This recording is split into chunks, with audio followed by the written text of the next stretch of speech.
Hello everyone, welcome to another lecture of Principles of Macroeconomics and today our topic is Fiscal Policy, Objective of Fiscal Policy।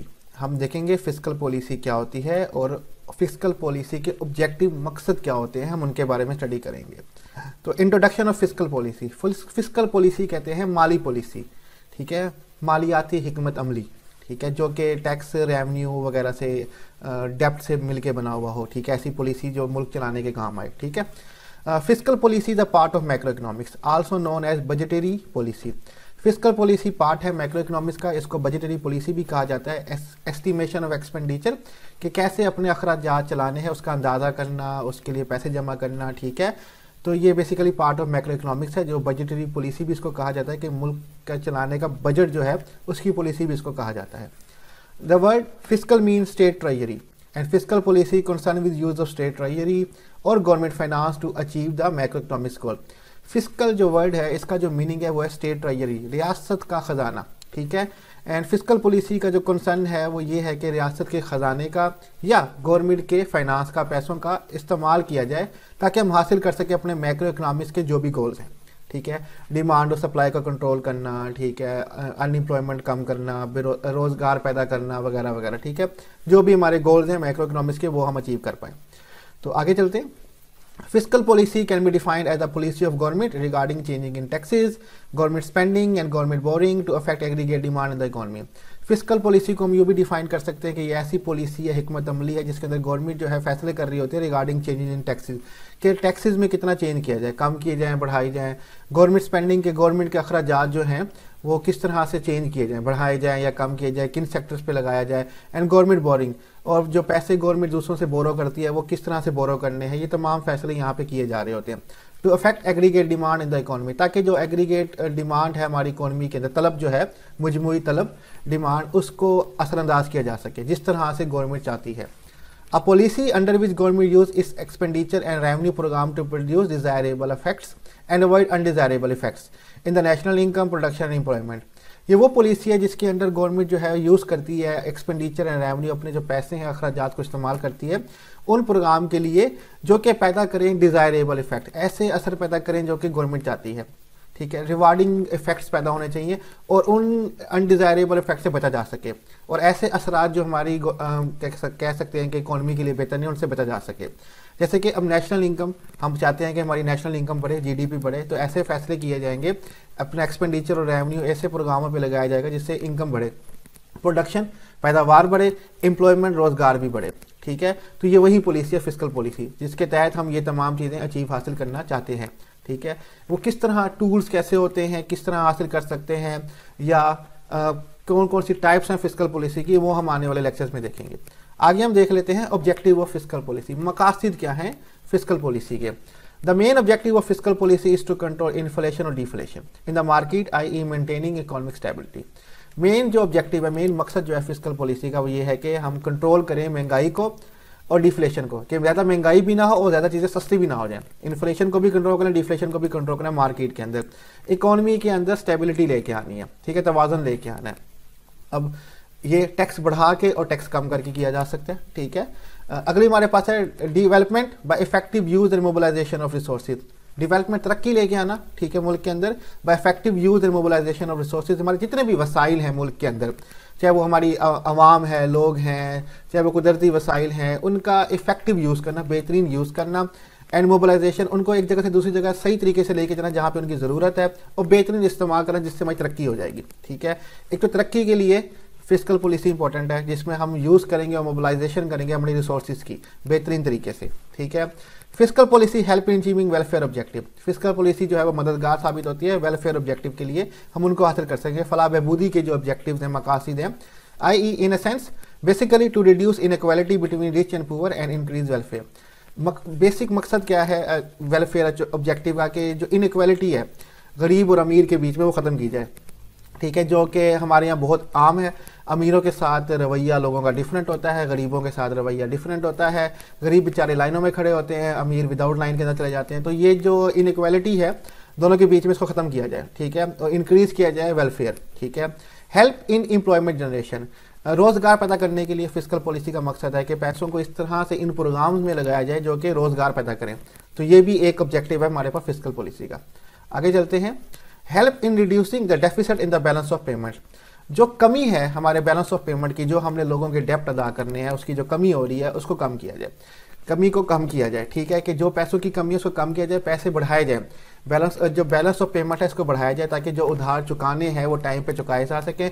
एक उधार चुकाने के लिए दूसरी किसी और कंट्री या IMF से कर्जे ना लेने पड़ जाए। ठीक है, तो रिड्यूस करना है deficit in the balance of payment. ठीक है, fiscal policy increase national income. Fiscal policy का मेन मकसद है कि नेशनल इनकम को इंक्रीज किया जा सके, यानी कि प्रोडक्शन बढ़ाई जाए, GDP बढ़े। जब GDP बढ़ेगी तो सारे काम टाइम पे होंगे, डेप्ट टाइम पे उतरेंगे, तो मुल्क तरक्की करेगा। आखिरी जो हमारे पास ऑब्जेक्टिव है, help in development of infrastructure. मुल्क का जो इंफ्रास्ट्रक्चर है उसको बनाने में मददगार साबित हो, रोड्स, फ्लाईओवर्स वगैरह जो भी चीज़ें होती है, बिल्डिंग्स जो भी है। अब इंफ्रास्ट्रक्चर होता है कि यहाँ पे एक्सप्लेन भी किया हुआ है, the basic physical and organisational structure and facilities such as building, roads and power supply needed for the operation of society. Physical जो ढांचे होते हैं या ऑर्गेनाइजेशन स्ट्रक्चर जो होते हैं, फैसिलिटीज सच एज बड़ी बड़ी बिल्डिंग्स जो हैं, रोड जो हैं, पावर सप्लाई, बिजली की फरहमी, ठीक है, डैम वगैरह बनाना जो कि सोसाइटी के ऑपरेशंस को चलाने के काम आते हैं, इन सब पे काम किया जाए और इंफ्रास्ट्रक्चर जो है कंट्री का वो बहुत ही ज़्यादा अच्छा किया जाए। तो ये बेसिकली हमारे पास ऑब्जेक्टिव हो जाते हैं फिस्कल पॉलिसी के। तो आज हमने देखा फिस्कल पॉलिसी क्या होती है, ठीक है, और उसके ऑब्जेक्टिव कौन से होते हैं। नेक्स्ट लेक्चर में हम देखेंगे tools and instrument of fiscal policy. कौन से टूल्स और इंस्ट्रूमेंट हैं जिनको यूज़ करके फिस्कल पॉलिसी जो है वो इंप्लीमेंट की जाती है, और टाइप्स कौन कौन सी होती हैं फिस्कल पॉलिसी की, वो भी हम आगे जाके देखेंगे। स्लाइड्स का लिंक मैं डिस्क्रिप्शन में दे दूंगा, आप वहाँ से डाउनलोड कर सकते हैं। और कोई भी क्वेश्चन टॉपिक से रिलेटेड हो आप कमेंट में हमसे पूछ सकते हैं। अपना ख्याल रखिएगा, खुदा हाफिज़।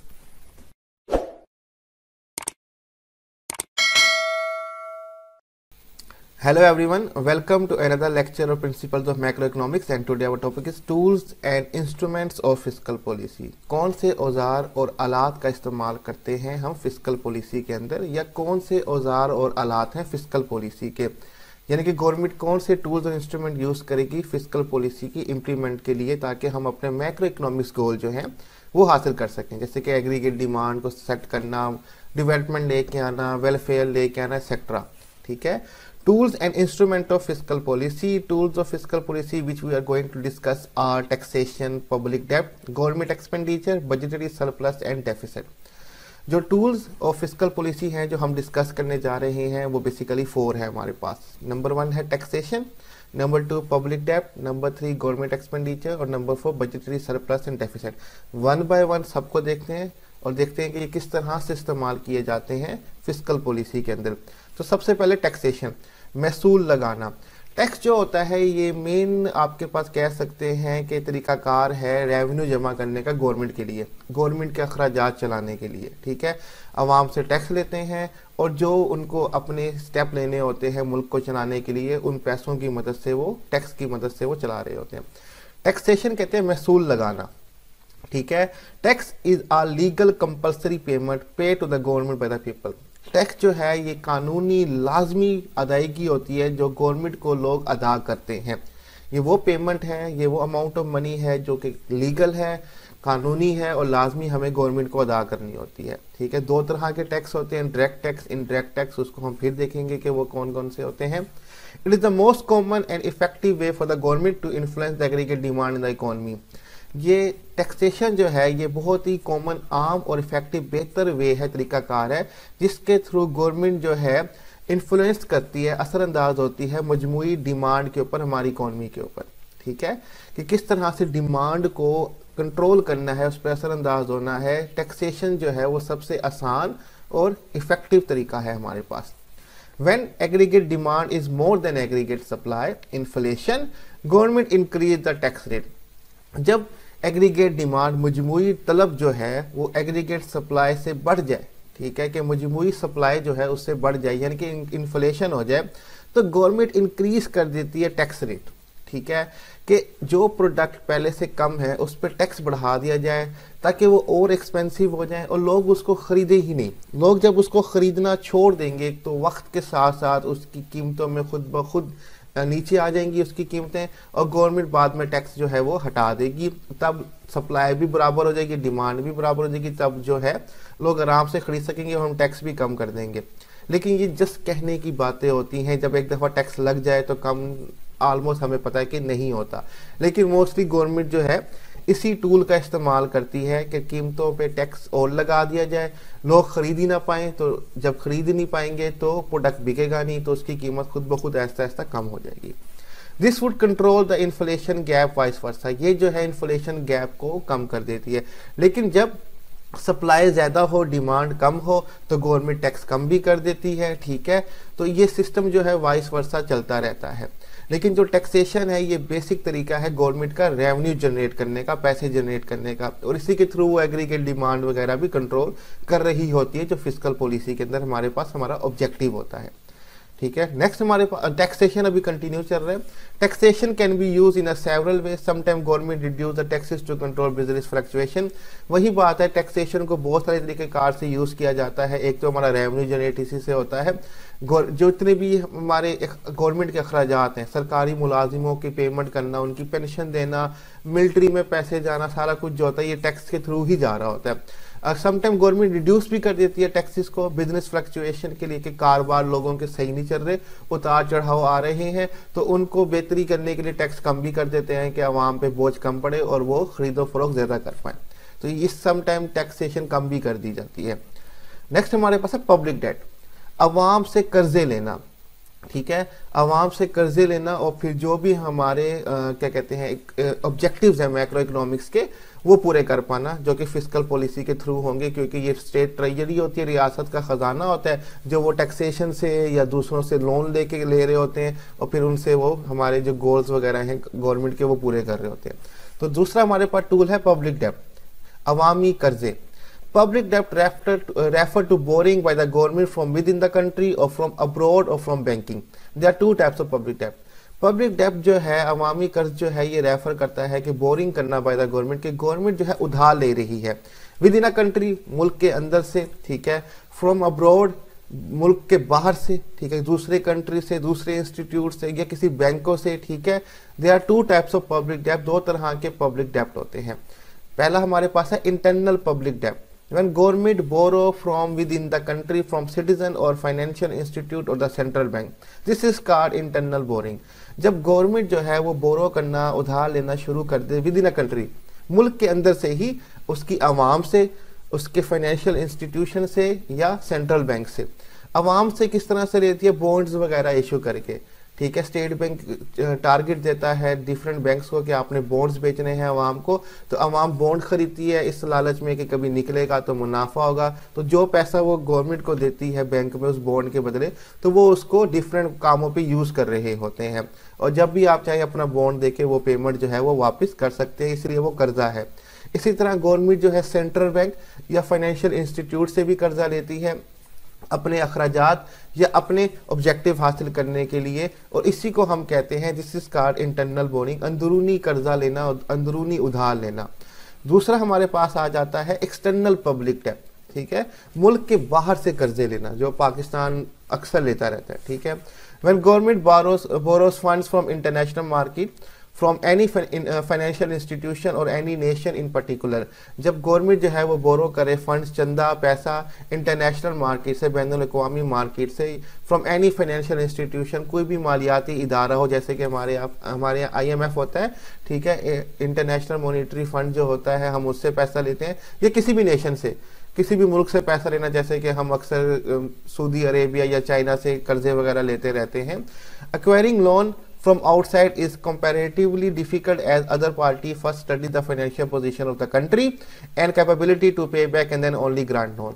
दूसरे मुल्क से लोन लेना जो है वो काफ़ी डिफ़िकल्ट है एज़ कम्पेयर टू इंटरनल, क्योंकि दूसरे मुल्क के जो लोग होते हैं जो हमें लोन दे रहे होते हैं, चाहे वो कोई इंस्टीट्यूट हो, चाहे वो कोई कंट्री हो, हमारी मालियाती पोजीशन देखता है कि कंट्री की कैसी है, ठीक है, कि हम इस काबिल भी हैं कि लोन पे कर पाएंगे या नहीं कर पाएंगे। फिर वो हम पे कंडीशंस भी लगाते हैं, जैसे IMF शर्तें लगाता है कि पेट्रोल के प्राइस बढ़ा दो, बिजली के प्राइस बढ़ा दो, गैस के प्राइस बढ़ा दो। इसी तरह हमारी चीज़ें जो है हमें गिरवी रखनी पड़ती है, मोटरवे, हमारा PIA, ठीक है, ये सब जो है हमने गिरवी रखे हुए हैं डिफरेंट कंट्रीज़ के पास, डिफरेंट इंस्टीट्यूट्स के पास, तभी हमें लोन मिलता है। तो बाहर से लोन लेना इतना आसान नहीं होता, बहुत कंडीशंस होती हैं, चेक एंड बैलेंस होता है, तब भी जाके हमें उनसे लोन मिलता है।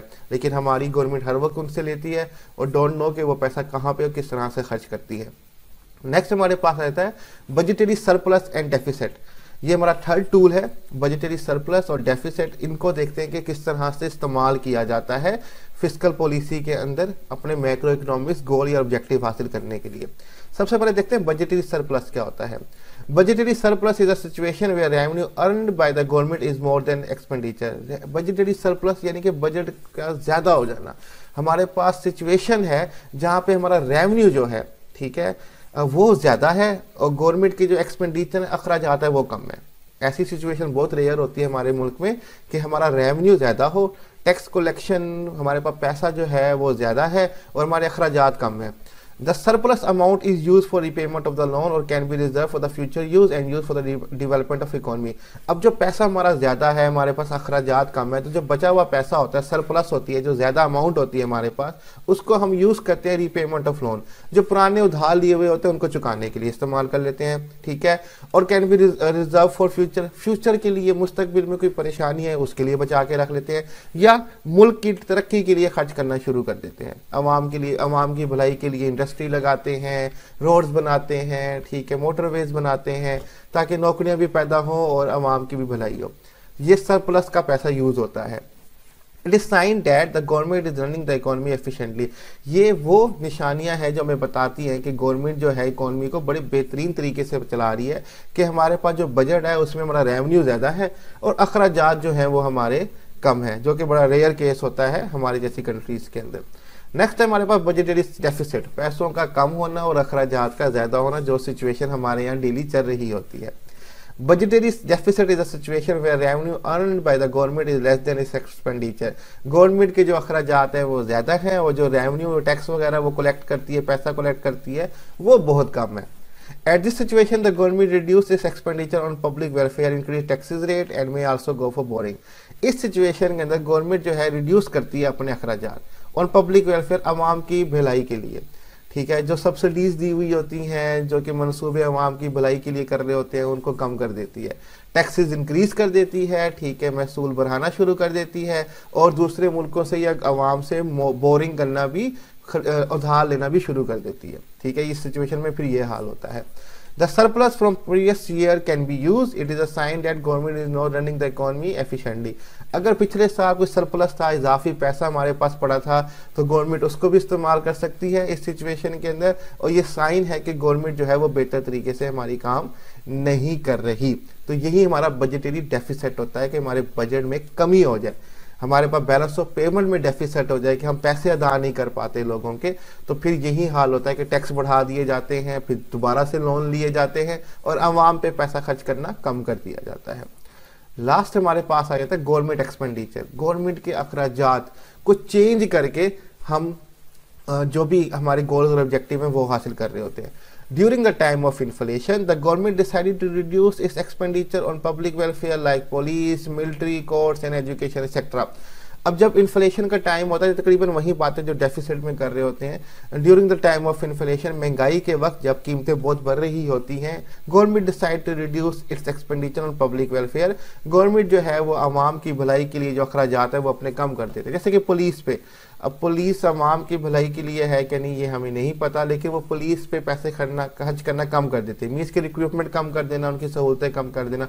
मिलिट्री, अब बकौल इनके के मिलिट्री पे कम खर्च करते हैं। ये कहा जाता है कि जब कोविड के हमारे पास दिन थे तो उस टाइम पे हमारे जो प्राइम मिनिस्टर थे वो इमरान खान थे, वो कहते थे कि हमारे जो जनरल बाजवा हैं उन्होंने अपने जितने भी यानी कि उनका बजट है उसमें कटौती की है कि इतना पैसा हमें नहीं चाहिए, आप आवाम की भलाई के लिए लगा दें। तो मिलिट्री ने अपने बजट में कटौती किया, उनका कहना ये था। तो इसी तरह उन पे भी अखराजात कम कर दिए जाते हैं।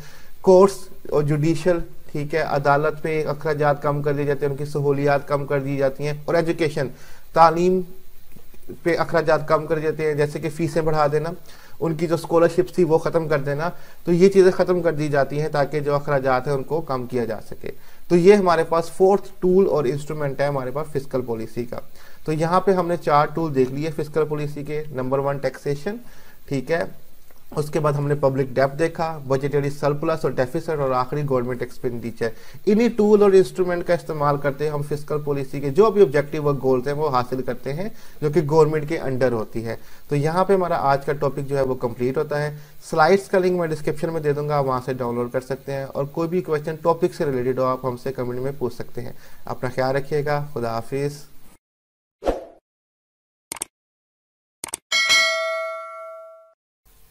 Hello everyone, welcome to another lecture of Principles of Macroeconomics and today our topic is types of fiscal policy। जो हमारे पास मालियाती हिकमत अमली है जो गवर्नमेंट कंट्रोल करती है उसकी टाइप्स के बारे में देखेंगे कि हमारे पास कौन कौन सी हैं।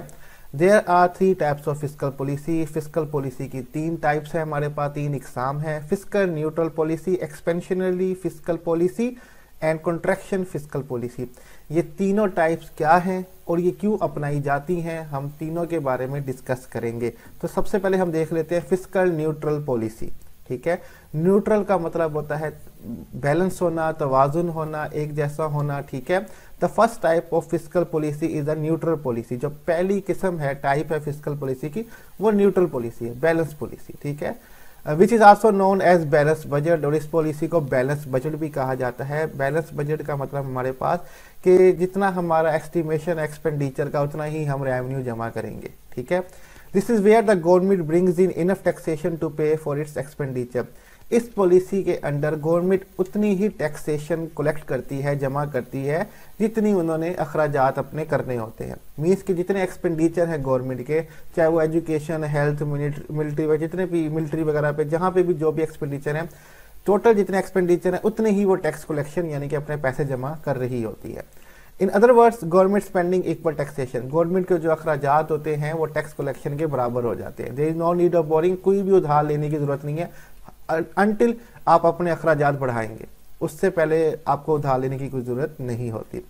Under a neutral fiscal policy governments are restrained on what they spend depending on what they bring in. Fiscal policy के अंडर गवर्नमेंट को ये रुकावट है कि अब आप उतना ही खर्च करेंगे जितना आप लेके आ रहे हैं। ठीक है, यानी कि आपके एक्सपेंडिचर उतने ही होंगे जितनी आप टैक्स कलेक्ट करेंगे, जितना आपके पास पैसे होंगे उतना ही खर्च करने हैं, इससे ज्यादा आप खर्च नहीं कर सकते। In a similar fashion this is what most household do. बिल्कुल इसी तरह जैसे बहुत सारे घरेलू लोग करते हैं, जितने पैसे होते हैं उतने ही खर्च करते हैं, अपनी चादर देख के ही पाँव फैलाते हैं। For instance the average taxpayer is unable to spend more than they bring in unless of course they use credit. एक एवरेज टैक्स पेयर शख्स जो है, यानी कि जो टैक्स अदा करने वाला शख्स है, जो उसकी बाद में उसकी आमदनी बचती है टैक्स पे करने के बाद, वो उस आमदनी से उतना ही खर्च करेगा जितनी उसकी आमदनी है। हाँ, उससे ज़्यादा तब वो खर्च कर पाएगा जब उसके ऊपर क्रेडिट होगा, यानी कि उधार का सब पैसा होगा तभी वो खर्च कर पाएगा, अदरवाइज नहीं कर पाएगा। तो इस पॉलिसी के तहत गवर्नमेंट ये सोचती है कि अगर हमें न्यूट्रल फिस्कल पॉलिसी इंप्लीमेंट करनी है तो हम उतना ही टैक्स कलेक्ट करेंगे जितने हमारे एक्सपेंडिचर होंगे, लेकिन फिर हम ज़्यादा खर्चे नहीं कर सकते इससे ज़्यादा। ठीक है, सेकंड हमारे पास जो पॉलिसी है वो है एक्सपेंशनरी फिस्कल पॉलिसी। इसको देख लेते हैं, इसके अंडर क्या क्या हमारे पास आ जाता है। Expansionary fiscal policy means that government is increasing government spending and reducing taxation in an attempt to increase money available to economy usually used in recession। अब एक्सपेंशनरी फिस्कल पॉलिसी यानी कि इकोनॉमी को फैलाने की पॉलिसी। ठीक है, इसके under जो गवर्नमेंट होती है वो इंक्रीज कर रही होती है गवर्नमेंट स्पेंडिंग, अपने अखराजात जो हैं अवाम की भलाई के लिए वो बढ़ा रही होती है। एंड रिड्यूस टैक्सेशन, और महसूल जो टैक्स है वो कम कर रही है। In an attempt to increase money available to economy, ताकि इकोनॉमी के अंदर पैसा ज़्यादा है, लोगों का कारोबार बढ़े, खर्च ज़्यादा करें, प्रोडक्शन ज़्यादा हो। तो ये इस बेसिकली इरादा होता है गवर्नमेंट का इस पॉलिसी के अंदर। यूजली यूज इन रिसेशन, ये इकोनॉमिक डिक्लाइन के वक्त यानी कि रिसेशन के वक्त इस्तेमाल की जाती है, जब अनएम्प्लॉयमेंट बहुत होती है, प्रोडक्शन बहुत ज़्यादा बढ़ चुकी होती है, एंड प्रोडक्शन ऑलमोस्ट कम हो चुकी होती है, अनएम्प्लॉयमेंट बहुत बढ़ चुकी होती है, रोज़गार कम होता है, इन्फ्लेशन अरूज पे होती है वगैरह वगैरह, ये हालात चल रहे होते हैं, यानी कि प्रोडक्शन नहीं हो रही होती। बेसिक जो हमारा यहाँ पे यह इकोनॉमी डिक्लाइन होती है। तो गवर्नमेंट ट्राई करती है कि हम जो कारोबारी लोग हैं इनके लिए पैसा और अवेलेबल करें इकोनॉमी के अंदर, और टैक्स कम लगाए ताकि लोग जो है वो खर्च भी कर पाए। ठीक है, during the recession period budget deficit naturally form. लेकिन अब रिसेशन पीरियड के अंदर बजट डेफिसिट फॉर्म हो जाता है, यानी कि हमारी जो पेमेंट्स हमने करनी है लोन की उनमें डेफिसिट कमी हो जाती है। तो ये एक फैक्टर है कि रिसेशन के अंदर ये इशू होता है कि हमारे पास बजट जो है वो डेफिसिट हो जाता है। अब गवर्नमेंट क्या करे, टैक्स लगाए ज़्यादा से ज़्यादा ताकि बजट हम डेफिसिट कम किया जा सके, या लोगों को टैक्स कम करे लोगों पे ताकि वो अपना प्रोडक्शन वगैरह जो है और इकोनॉमी में पैसा खर्च जो है आराम से कर सके। ये टफ डिसीजन हो जाती है यहाँ पे। Government face tough decision between budget deficit और in trying to fight the recession.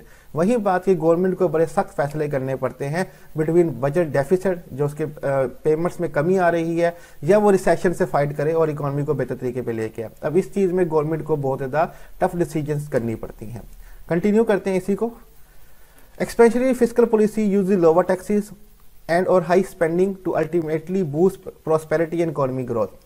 अब एक्सपेंशनरी पॉलिसी के अंडर क्या करती है गवर्नमेंट, करती है लो यूज कर रहे थे लोअर टैक्सेस, महसूल बहुत कम होता है और अखराजात ज़्यादा कर रही होती है ताकि इकोनॉमी ग्रोथ हो सके, प्रॉस्पेरिटी खुशहाली आ सके, ठीक है, मुल्क के अंदर।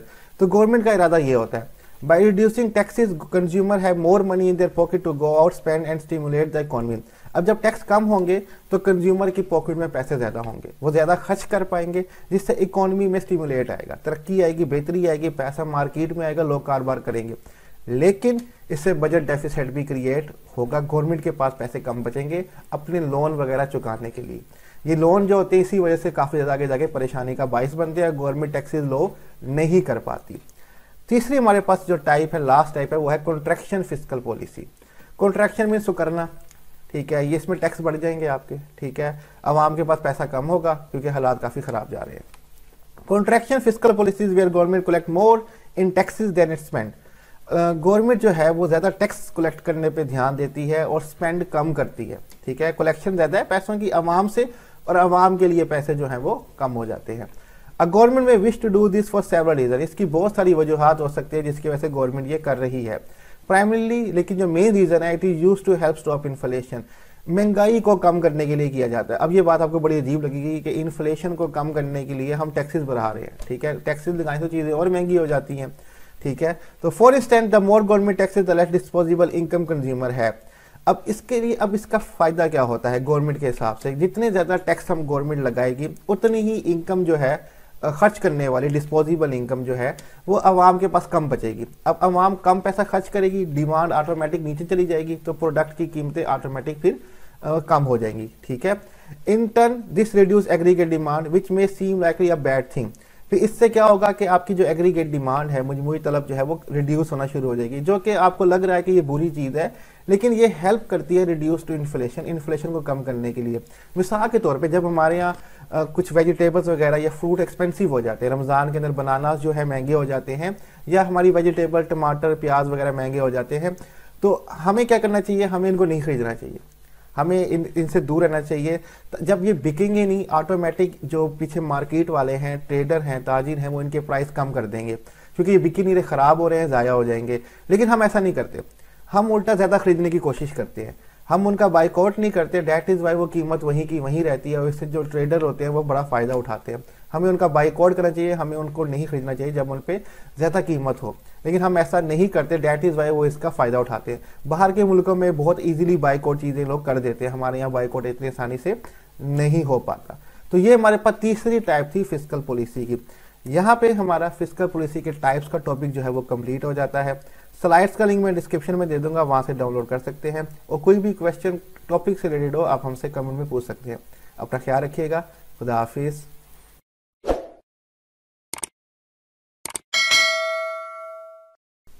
Hello everyone, welcome to another lecture of Principles of Macroeconomics, and today our topic is Monetary Policy, Reasons, Types of Monetary Policy। हम देखेंगे कि मॉनेटरी पॉलिसी क्या होती है और टाइप्स ऑफ मॉनेटरी पॉलिसी कौन सी है, या क्या वजूहात है जिनकी वजह से हमें मुदरजा झैल जो टाइप्स हैं मॉनेटरी पॉलिसी की वो इस्तेमाल करनी पड़ती हैं।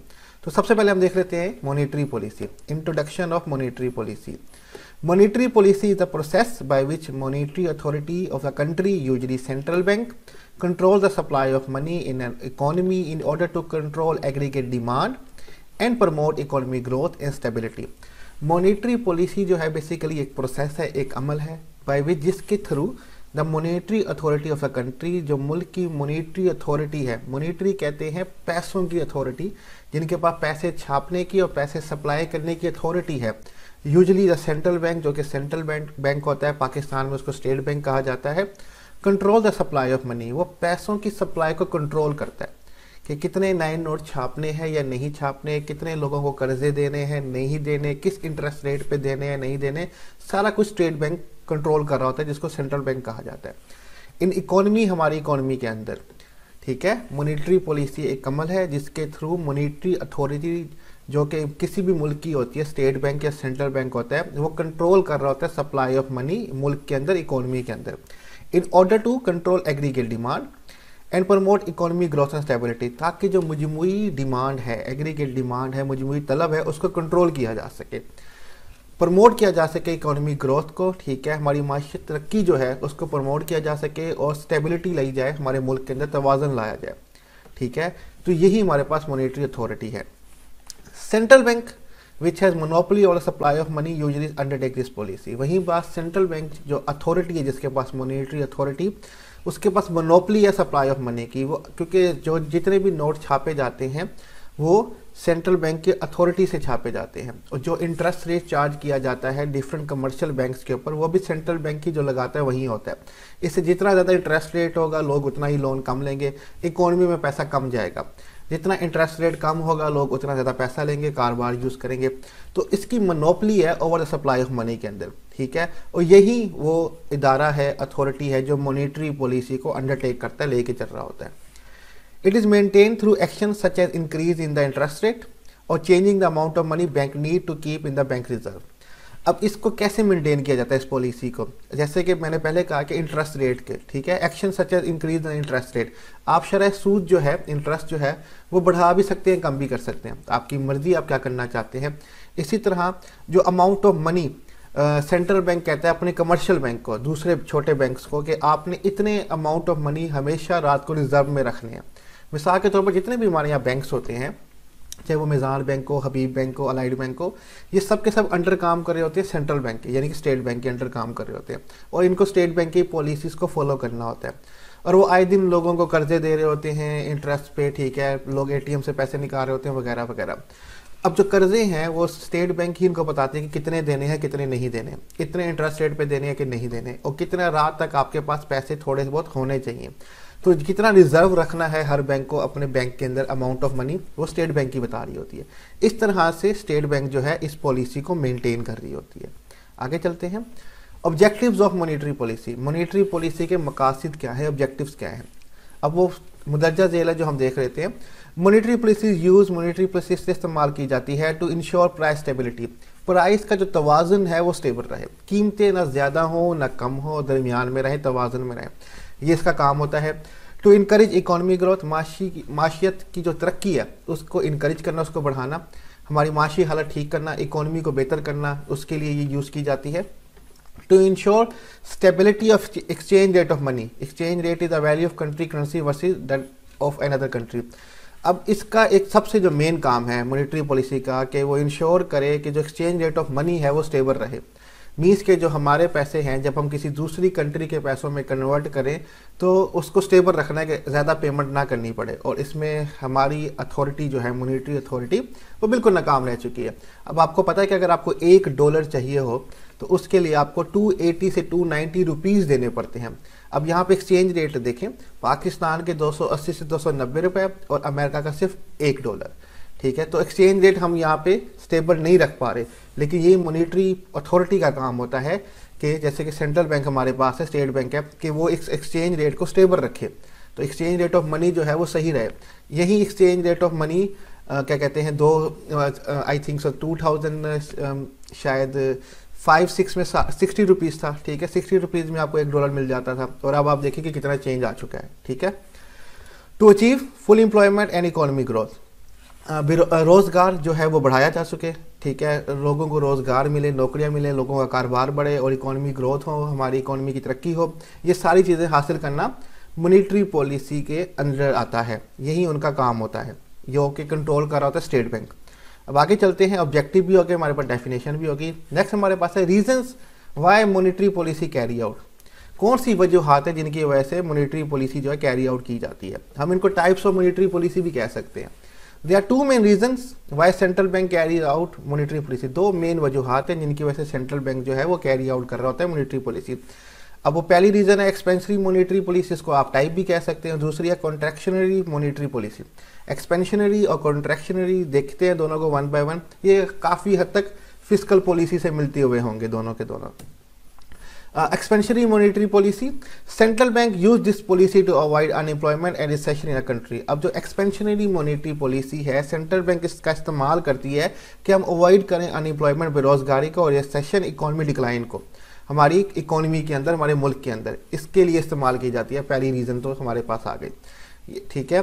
Banks lower the interest rate making loan cheaper, जितने भी हमारा स्टेट बैंक है वो इंटरेस्ट रेट जो है, शरह सूद जो है वो कम कर देता है और उधार को, लोन को चीपर, सस्ता बना देता है। Business borrow more to buy equipment, hire more employees and expand their operation. तो कारोबार जो है वो ज़्यादा लोन लेंगे क्योंकि जब इंटरेस्ट रेट इतना कम है तो वो लोन ज़्यादा लेंगे, अपने नए इक्विपमेंट खरीदेंगे, नए प्लांट्स लगाएंगे, कारोबार बढ़ाएंगे, नए लोगों को हायर करेंगे जिससे नौकरियां जनरेट होंगी। ये बिल्कुल फिस्कल पॉलिसी की तरह ही यहाँ पे चल रहा है मॉनेटरी पॉलिसी, लेकिन फिस्कल पॉलिसी गवर्नमेंट के अंडर होती है और मॉनेटरी पॉलिसी स्टेट बैंक के अंडर होती है।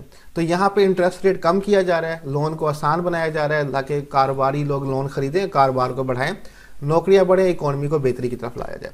तो एक टाइप और एक रीज़न हमारे पास ये हो गई एक्सपेंशनरी मॉनेटरी पॉलिसी। सेकंड जो रीज़न या टाइप है वो हमारे पास है कॉन्ट्रैक्शनरी मॉनेटरी पॉलिसी, सुकरने वाली।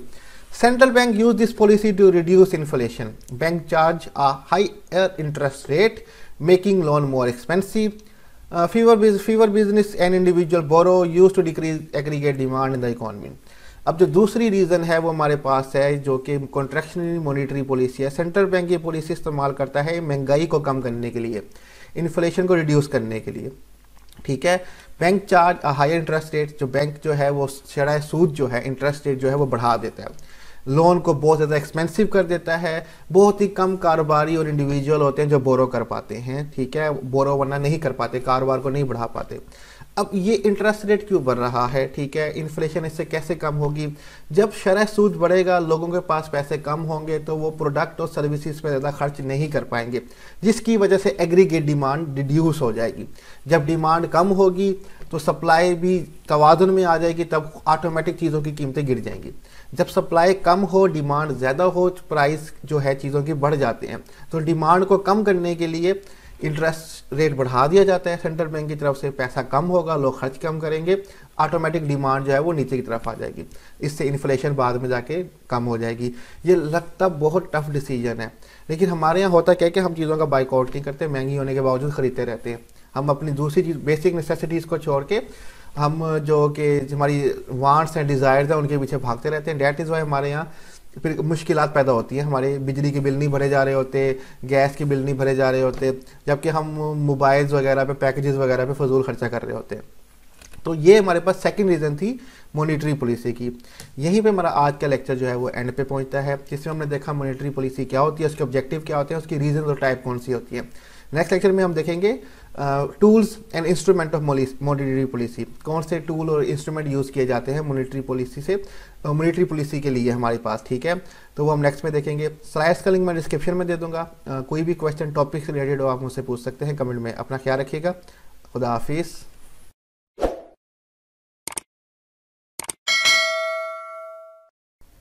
Hello everyone, welcome to another lecture of Principles of Macroeconomics and today our topic is Monetary Policy Tools।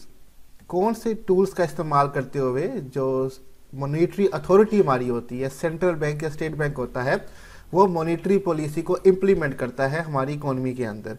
तो वो टूल्स या इंस्ट्रूमेंट जो है वो हम देखेंगे। All central banks have 3 tools of monetary policy in common। जितने भी सेंट्रल बैंक होते हैं, जो मॉनेटरी अथॉरिटी होती है किसी भी कंट्री की, उनके पास 3 टूल होते हैं मॉनेटरी पॉलिसी के अंदर जो कि कॉमन होते हैं हर जगह। Number 1 open market operation, number 2 reserve requirement and number 3 discount rate. तीनों को 1 बाय 1 देखते हैं कि ओपन मार्केट ऑपरेशन क्या होता है। पहले हम इसको देख लेते हैं। तो सबसे पहले open market operation. Open market operations refer to purchasing and selling government bonds and other security to the banking and non-banking public। Open market operation जो है ये रेफर करता है खरीदना और बेचना गवर्नमेंट के बॉन्ड या अदर सिक्योरिटीज या ट्रेजरी बिल्स वगैरह को बेचना, ठीक है। इनको खरीद के और बेच के banking and non banking institute के साथ मॉनेटरी पॉलिसी जो है इंप्लीमेंट की जा रही होती है। जब पैसा गवर्नमेंट को खुद चाहिए होता है तो वो बॉन्ड्स बेचना स्टार्ट कर देते हैं और बैंकिंग सेक्टर्स को कहते हैं, कमर्शियल बैंक जो उनके अंडर काम करते हैं, कि ज़्यादा से ज़्यादा बॉन्ड्स और ट्रेजरी बिल्स बेचें। और जब पैसा मार्केट में फेंकना होता है, ठीक है, तो बॉन्ड जो है वो लोगों से वापस लेना शुरू कर देते हैं कि आप हमें वापस कर दें और हम आपको कैश दे दें। इस तरह से ये यहाँ पे काम कर रहे होते हैं। आगे हम डिटेल देखते हैं इसकी। Buying securities add money to the systems, making loan easier to obtain and interest rate decline. Buying security, जब गवर्नमेंट जो है अपने ये सिक्योरिटीज या बॉन्ड्स वगैरह वापस खरीदना शुरू करती है आवाम से, तो आवाम के पास पैसा आता है, ठीक है। मेकिंग लोन ईजियर, लोन को आसान कर दिया जाता है, इंटरेस्ट रेट भी डिक्लाइन हो जाता है। यानी कि हमने सिस्टम में पैसा फेंकना है। अक्सर आपको कहा जाता होगा कि बॉन्ड्स की आखिरी डेट्स आने वाली है, ये पुराने हो गए हैं, आप पैसा वापस ले लें, ये बॉन्ड हमें जमा करवा दें। तो मीन्स के वो चाहते हैं कि अब हम सिस्टम में पैसा फेंकें। Selling security from the central bank balance sheet remove money from the system, making loan more expensive and increasing rate। लेकिन जब आप सिक्योरिटी सेल करते हैं तो आवाम जो है वो खरीदती है उन बॉन्ड्स वगैरह को, जिससे पैसा गवर्नमेंट के पास आता है। तो फिर गवर्नमेंट उसको अपने हिसाब से इस्तेमाल कर रही होती है डिफरेंट सेक्टर्स के ऊपर। इससे जो होता है लोन एक्सपेंसिव होता है और हमारा जो रेट ऑफ इंटरेस्ट है वो इंक्रीज होना शुरू हो जाता है। तो इस तरह सेलिंग और परचेजिंग से गवर्नमेंट पैसा जमा कर रही होती है या सिस्टम के अंदर डाल रही होती है। जो चाहती है वो उस तरह से इसको हैंडल कर सकती है। सेकंड हमारे पास है रिजर्व रिक्वायरमेंट, कि बैंकों को कितना पैसा अपने पास हर रात लाजमी रखना ज़रूरी है। सारा पैसा लोगों को लोन में नहीं देना, ये एक रिक्वायरमेंट होती है जिसको रिजर्व रिक्वायरमेंट कहा जाता है, कि आपने कम से कम अपने पास कितने पैसे रखने हैं। Central bank tell their members bank how much of their money must have on reserve each day. Central bank जो है, जितने भी उसके अंडर मेंबर बैंक होते हैं, जैसे हमारे यहाँ स्टेट बैंक सेंट्रल बैंक है, उसके अंडर जितने भी बैंक है, चाहे मेज़ान है, HBL है, UBL है, MCB, उनको बताती है कि आपने हर रात कम से कम इतने पैसे अपने पास लाजमी रखने हैं, जो कि कभी भी हमें इस्तेमाल के लिए जरूरत पड़ सकते हैं। Not everyone need all their money each day, so it is safe for the bank to lend most of it out. हर शख्स अपने जो पैसे बैंक में रखवाता है सारे के सारे उसको हर दिन नहीं चाहिए होते। तो ये बैंक के लिए आसान है, सेफ है कि वो बहुत सारा पैसा जो है एज अ लोन के तौर पे डिफरेंट बिजनेस वालों को दे सकता है कि वो अपने कारोबार में उसको इन्वेस्टमेंट करें, ठीक है। Suppose a bank has $10 lakh in deposit. मिसाल के तौर पे कि एक बैंक है, उसके पास $10 लाख जो है डिपॉजिट में है। Each night it must hold $1 lakh in reserve. हर रात उसको कहा गया कि कम से कम आपने $1 लाख जो है अपने रिजर्व में रखना है। अब इसका मतलब क्या है कि हम उनको अलाउ कर रहे हैं कि 9 लाख जो डॉलर हैं आप वो लोगों में तकसीम कर सकते हैं, दे सकते हैं। That allow it to lend out $9 lakh. ये अलाउ करता है कि आप $9 लाख जो है वो दूसरों को लोन पे दे सकते हैं कारोबार के लिए, उस पर इंटरेस्ट रेट कम हासिल करके आप अपना काम भी कर सकते हैं। That increase the amount of money in economy. ये हमारी इकोनॉमी सिस्टम के अंदर जो मनी है वो इंक्रीज कर देगा। The loan help business expand, family buy home, student attend school. ये जो लोन होते हैं ये बिजनेस को बढ़ाने के काम आते हैं, फैमिलीज को अपने घर खरीदने के काम आते हैं और स्टूडेंट्स को अपने स्टडी में काम आते हैं। स्टडी करने के लिए उनको लोन चाहिए होता है बाहर के मुल्कों में, तो उसके लिए काम आ रहे होते हैं। तो ये रिजर्व रिक्वायरमेंट बढ़ाई भी जा सकती है स्टेट बैंक के थ्रू, कम भी की जा सकती है। अगर वो ये रिजर्व रिक्वायरमेंट बढ़ा दे तो इकोनॉमी में पैसा कम जाएगा। अगर ये रिजर्व रिक्वायरमेंट कम कर दे तो बैंक जो है ज़्यादा लोन देंगे लोगों को, जिससे इकोनॉमी में पैसा आएगा। Having $1 lakh on hand make sure it is enough to meet withdrawal. तो ये $1 लाख जो डॉलर पड़े हैं ये इसलिए रखे जाते हैं कि अगर कुछ लोग जिनका पैसे डिपॉजिट है वो अपने लिए निकलवाना चाहते हैं, जैसे हम लोग ATM से जाके पैसे निकलवा लेते हैं, तो उनके विड्रॉवल के लिए कम से कम इतने पैसे तो पड़े हों कि वो निकाल सके। सारा कुछ लोन में आपने नहीं दे देना। तो ये हमारे पास सेकंड टूल है रिजर्व रिक्वायरमेंट मॉनेटरी पॉलिसी का। लास्ट टूल हमारे पास है डिस्काउंट रेट। डिस्काउंट रेट कहा जाता है interest rate. Discount rate is the interest rate charged to commercial bank and other financial institute for loan received from central bank's discount window।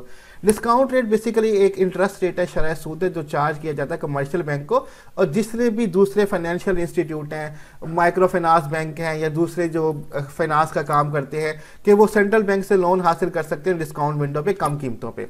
The discount window is an instrument of monetary policy usually controlled by central bank that allow eligible institute to borrow money from the central bank, usually on a short-term basis to meet temporary shortage of liquidity caused by internal or external disruption। अब discount window जो है ये एक instrument है, tool है monetary policy का, जो कि अमूमी तौर पे सेंट्रल बैंक यानी कि स्टेट बैंक पाकिस्तान का या जो भी इंडिया का सेंट्रल बैंक होगा, जिसका भी जो बैंक होगा USA का, वो कंट्रोल करती है।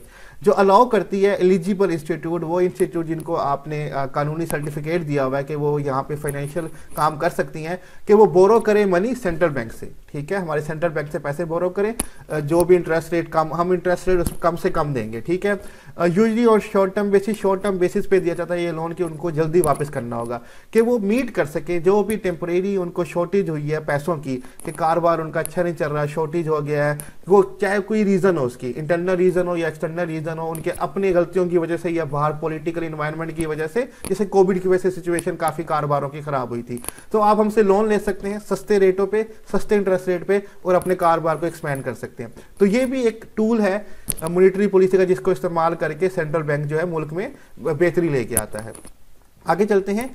Central bank raises the interest rate to discourage commercial bank borrow from borrowing to slow economy और lower the discount rate to encourage borrowing to boost growth even.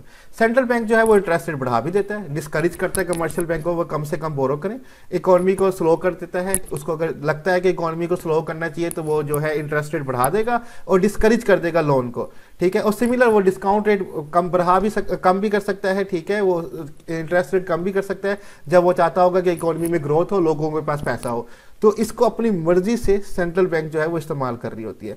तो हमारे पास 3 बेसिकली टूल्स थे। Open market operation, government की securities बेचना और खरीदना।